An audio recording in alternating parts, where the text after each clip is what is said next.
நிற செடிகளுக்கு உண்டு அப்படிங்கிறனால தான் இந்த நீல நிற செடிகளை நம்ம எல்லாரும் வீட்டில் வளர்க்குறதுக்கான காரணம்.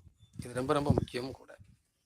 இப்போ இது இப்போ தான் முட்டு விட்டுருக்கு. இது மஞ்சள் நிற பூக்கள் சொல்லுவோம் இல்லையா, செவ்வந்தி பூ அப்படின்னு சொல்லுவோம். இந்த செவ்வந்தி பூ குருவுக்கே உரியது. மஞ்சள் பூ, மஞ்சள் நிற பூ. அதே மாதிரி மஞ்சள் நிற துண்டை குரு பகவானுக்கு போட்டு அர்ச்சனை பண்ணால் குழந்தை பாக்கியம் அப்படிங்கிறதும் கிட்டும், திருமண தடையும் தீரும் அப்படிங்கிறது தான் இந்த செடியினுடைய அம்சம். இப்போ இந்த மஞ்சப்பூ நம்ம வீட்டில் இருந்து வளர்ந்து பூத்தது அப்படின்னா ரொம்ப ரொம்ப சிறப்பான வைப்ரேஷனை நமக்கு கொடுக்கும். இது பார்த்திங்கன்னா பிரியாணி இலைன்னு சொல்லுவாங்க, பிரிஞ்சா இலைம்பாங்க. இந்த பிரியாணி இலை இருப்பது நல்லதா அப்படின்னா, இது நிறைய பிரியாணிக்கு தான் அந்த இலையை போடுவாங்க. நம்ம நிறைய இடத்துல மார்க்கெட்டில் விற்பாங்க, பார்த்துருக்கீங்க. இதுவும் நல்ல பாசிட்டிவ் எனர்ஜியை தரக்கூடிய செடி தான். இது பார்த்தீங்க அப்படின்னா மல்லிகைப்பூ நட்சத்திரத்தில் இருக்கும் அந்த கலர் அப்படிங்கிறது நீங்கள் பார்த்துருக்கலாம். இது அது அப்படிப்பட்ட ஒரு கலர். இந்த செடி நீங்கள் பார்த்தீங்கன்னா முள் இருக்கும், சிகப்பாக பூக்கும். இது எதுக்கு பெரும்பாலும் இந்த செடியை பயன்படுத்துவாங்க அப்படின்னா, கண் திருஷ்டி, அதாவது கண்ணீர் யாருக்கெல்லாம் அதிகமாக இருக்கிறதோ அவங்க இந்த செடியை கண்டிப்பாக பயன்படுத்துவாங்க. இந்த கண்ணீர் உள்ளவங்களுக்கு இந்த செடி இருந்தால் அந்த வீட்டில் கண் திருஷ்டிகள் பெரிய பாதிப்பை தராது அப்படின்னு சொல்லக்கூடியதுக்காகத்தான் இது வளர்க்குறது. இது பாருங்கள், வெங்காயம். அது மாதிரி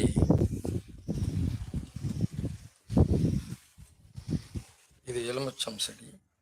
எலுமிச்சம் செடி வீட்டில் இருப்பது ரொம்ப ரொம்ப சிறப்பு. ஏன்னா இது ஜோதிடர்கள் நெகட்டிவான வைப்ரேஷன் உள்ளவங்களாம் அந்த எலுமிச்சம் செடியை வச்சுக்கிறது ரொம்ப நல்லதுன்னு சொல்லுவோம். கொய்யா உங்களுக்கு தெரியும், கொய்யா ஒரு சிறப்பான மருத்துவ குணம் நிறைந்தது. கொய்யாப்பழம் சாப்பிட்டாலே சுகர் குறையும்பாங்க. உடம்புல எனர்ஜி, பவர், திங்கிங் நல்லா இருக்குன்னு சொல்லுவோம். வீட்டில் இந்த தேக்கு, இதுதான் தேக்கு மரம். தேக்கில் பெட்டி செஞ்சு வைக்கிறது, பணப்பெட்டி. தேக்கில் நிலை செய்து வைப்பது, இதுவெல்லாம் நம்ம வீட்டில் ஒரு நல்ல பாசிட்டிவ் எனர்ஜியை கொண்டு வரோம் அப்படின்னு சொல்லுவாங்க. ஏன்னா தேக்கு அப்படிங்கிறது தேக்கும், அந்த வீட்டில் பணத்தை தேக்கும், காசை தேக்கும், பொருளாதாரத்தை தேக்கும். ஏன்னா அதை வெளியே போக விடாமல் தேக்கி வச்சுக்கிறோம் அப்படின்னு சொல்லுவோம். அப்போ இந்த தேக்கு மரங்கள் வீட்டில் வளர்ப்பதும் ரொம்ப ரொம்ப சிறப்பு. இது பணம், காசு, பொருளாதாரம். நீங்கள் நிறைய இடத்துல சொல்லுவாங்க, உங்கள் வீட்டில் கொண்டு போய் பணப்பெட்டி வைக்கிறீங்க இல்லையா, அது தேக்கில் செஞ்ச பெட்டியாக இருந்தால் நல்லது. அதுக்குள்ளே பணம் வச்சு எடுத்திங்கன்னா அந்த பணம் எப்போதும் பணமோ காசோ நகையோ வீண் போகாது, எப்பவும் கூடவே இருக்கும் அப்படின்னு சொல்லுவாங்க. அதற்கு உரிய இதுதான் இந்த தேக்கு. தேக்கும் வீட்டில் வச்சுருந்தோம்னா நல்ல வைப்ரேஷனை தரும் அப்படிங்கிறத மாற்றம் இல்லை. அடுத்து இதுதான் சந்தன மரம். சந்தனத்தை பற்றி நம்ம சொல்ல வேண்டியதில்லை. இந்த சந்தன மரங்கள் வீட்டில் இருக்கிறது குருவோட அனுக்கிரகத்தை கொண்டு வரும். நம்ம சொல்லுவோம், சந்தனம் குங்குமம் எங்கே மணக்குது, சபரகிரி ஐயப்பன் மேலே மணக்குதுன்னு சொல்லுவோம். அப்போ இந்த சந்தனம் மரங்கள் வீட்டில் வளர்ப்பதுனால குருவோட அனுக்கிரகம் இருந்தால் குழந்தை பாக்கியத்துக்கோ திருமண தடைகளோ பொருளாதார தடைகளோ கண்டிப்பாக வராது அப்படிங்கிறதுக்காகவும் இந்த சந்தன மரங்கள் வளர்ப்பது ரொம்ப ரொம்ப சிறப்பு. வாழ்க்கையில் மகிழ்ச்சியை கொடுக்கும். இது எல்லாமே மல்லிகைப்பூ செடிகள் தான். மல்லிகைப்பூ செடிகளை பற்றி நான் சொல்லிட்டேன். இது ரொம்ப ரொம்ப சிறப்பு. இது மாதுளை அப்படின்னு சொல்லுவோம். இந்த மாதுளை பாசிட்டிவ் வைப்ரேஷனை தரும்.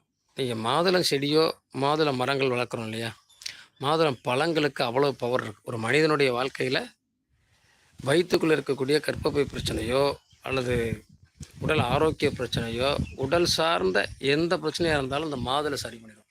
அப்போ இந்த வீட்டில் மாதுளை மரங்களோ செடிகளோ இருந்தால் பாசிட்டிவ் வைப்ரேஷனை தரும். வீட்டில் நிறைய நல்ல வைப்ரேஷன் இருந்தால் அந்த வீட்டில் இருக்கிறவங்க சிறப்பாக இருப்பாங்கன்னு கண்டிப்பாக புரிஞ்சுக்கலாம். இது பார்த்திங்கன்னா இந்த செடியை பார்த்திங்கன்னா செம்பருத்தி. செம்பருத்தி எவ்வளோ பெரிய மருத்துவ குணம் வாய்ந்தது அப்படிங்கிறது உங்கள் எல்லாருக்கும் தெரியும். செம்பருத்தி இலை, செம்பருத்தி பூ வீட்டில் இருந்தால் செவ்வாயுடைய ஆதிக்கம் இருக்கும். பலமான யோகங்களை தரும். நினைச்சதை சாதிக்க முடியும். உடல் ஆரோக்கியத்திலிருந்து உடம்புல இருக்கக்கூடிய பிரச்சனையிலிருந்து எல்லாத்தையும் சரி பண்ணக்கூடிய வல்லமையும் திறமையும் இந்த செம்பருத்திக்கு உண்டு. அதனால் இந்த செம்பருத்தி பூ, செம்பருத்தி இலை, செம்பருத்தி செடி, செம்பருத்தி எல்லாமே மருத்துவ குணம் வாய்ந்தது தான். இது வீட்டில் இருந்ததுனாலே ரொம்ப பாசிட்டிவான எனர்ஜியை கொடுக்கும். ரொம்ப நமக்கு தேவையான விஷயங்களை அது எடுத்து கொடுத்துரும் அப்படின்னு சொல்லுவாங்க. அந்த